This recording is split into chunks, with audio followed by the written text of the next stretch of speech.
आजी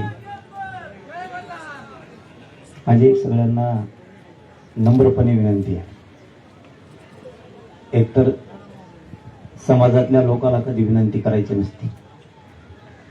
विनंती हा शब्द सरकारसाठी असायला लागतो की अमुक अमुक मागणीची आम्ही तुम्हाला विनंती करतो.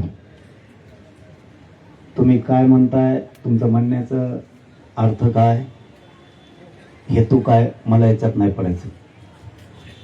तुम्हाला खरंच जर आमच्या भावना समजून घ्यायच्या असल्या तर आम्ही आज जे काय या व्यासपीठावर बोलतो ते इमानदारीनं बोलतोय. माझी या राज्यातल्या सगळ्या धनगर बांधवांना विनंती आहे. पुन्हा तोच विषय सांगतोय की आपल्या समाजाला, आपल्या जातीला, आपल्या धर्माला आपण कधी विनंती करायची नसते. तरी पण माझी विनंती आहे, खरंच जर तुम्हाला वाटत असलं गोरगरीब धनगर बांधवांना न्याय मिळाला पाहिजे, एकाही धनगरानं घरी नाही थांबलं पाहिजे. त्याशिवाय न्याय मिळणं शक्य नाही. तुमच्याकडे पण सगळ्या गोष्टी आहेत. तुम्हाला नसेल कोणी बोलत,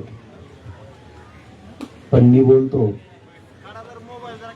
काही कमी नाही आहे आपल्याकडं येण्यासाठी. बाकीच्या गोष्टीत खूप काही आहे आपल्याकडं.